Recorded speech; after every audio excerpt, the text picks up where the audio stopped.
be done from the 15th through the 23rd of April. Shannon Foster interviewed students about this lack of communication. So you are aware that the emails will be down over the course of the next 7 days. Yeah. And how do you feel about them being down? It really stresses me because now I have 2 assignments due next week and now I can't actually get feedback on that. So I'm really worried, like how am I supposed to know what to do, what to change, if I have a question, because I do have questions and now I know I can't actually ask my lecturers about it. It freaks me out a little. A lot. It's really going to set me back because now I can't actually do my work because a lot of it's dependent on knowing what to do and tweaking through emails and interacting.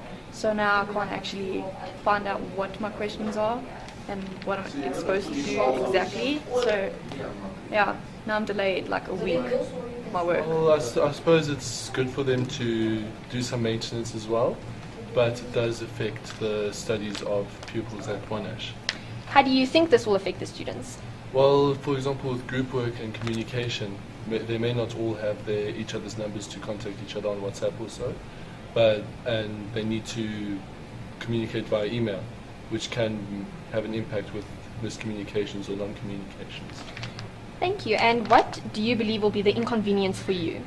For me, it's mainly communication with my teachers and lecturers for assignments that are due, or if I'm having problems with the assignments, and also with the more like extra lessons and tutors. You aren't able to contact them at all. Okay. Yeah. Thank you so much for joining us. Not a problem. Okay.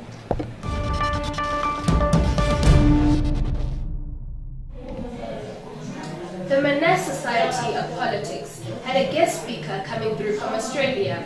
They were speaking about gendered reintegration in Liberia, and here's how the event went.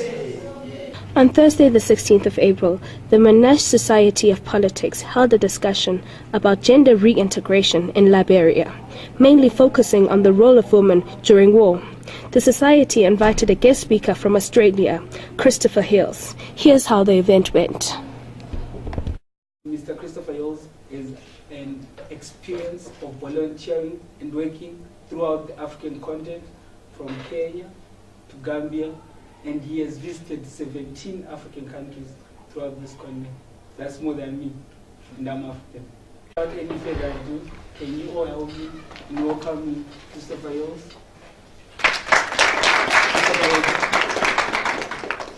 Why are you interested in the West African community? Probably just from a lot of the time that I've spent in West Africa over 5 different occasions in 4 different countries, knowing a lot of really cool people and really looking at the literature and seeing that some of the things that were being written about them weren't quite correct, really doing a lot of research into West African politics and really just enjoying that part of the world.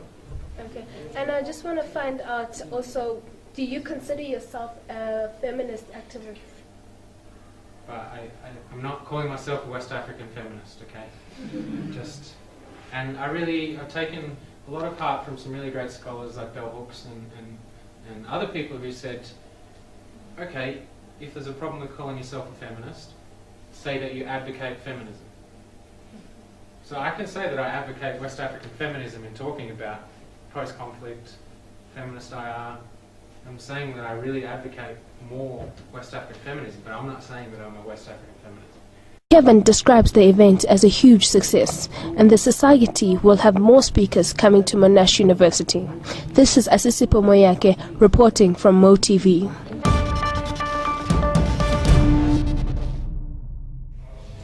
The Food and Wine Festival, which will be held at Monash University, is likely to be a promising event.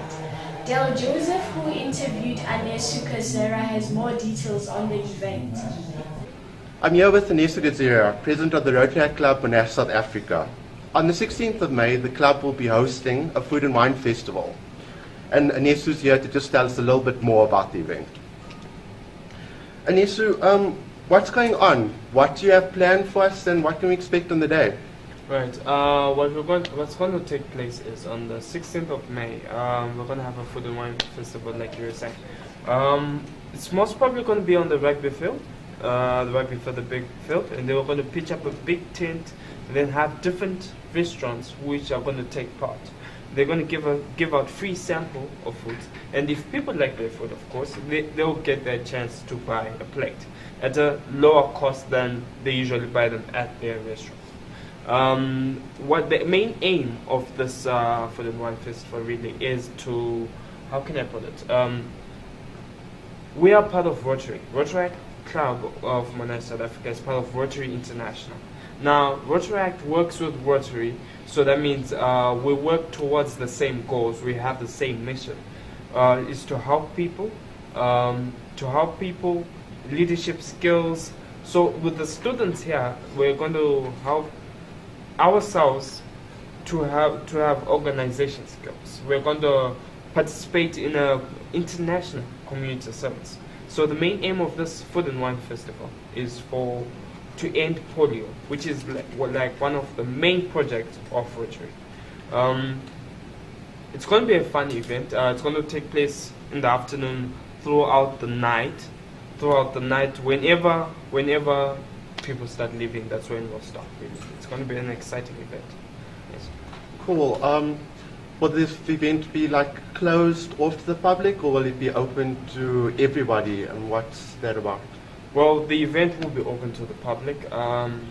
Even some of the Rotary members of Johannesburg will be attending, if I'm not mistaken, all of them, because they're very supportive people for this cause, especially.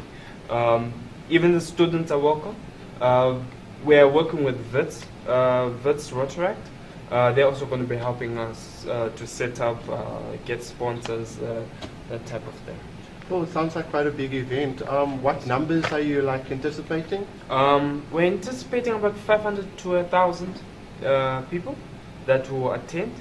The price of the tickets will be announced later on, but I would say people should budget for about 200 rand.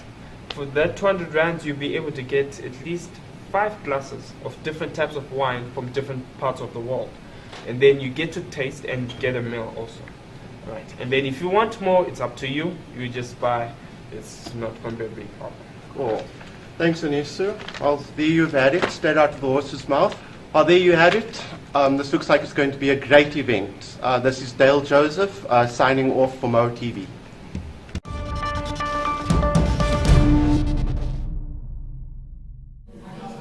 And now to end off, we have My Style based on student health and fitness.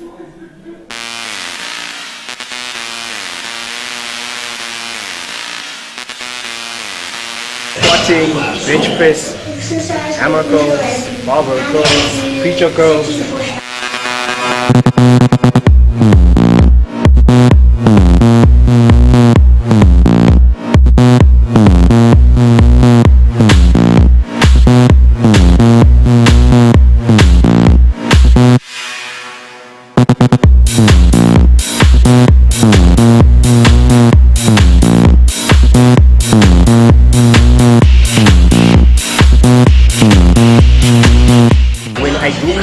I always have my friends with me for that psychological and that moral support whenever you're trying to do those ways that you can actually do by yourself. It's always good to have someone in your ear next to you telling you that you can push, you can go further.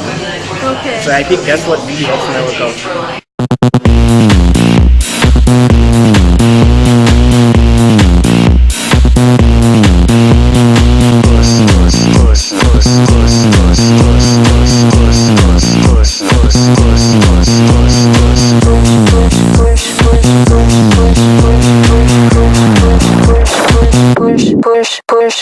Push me, and then just touch me, till I can get my satisfaction.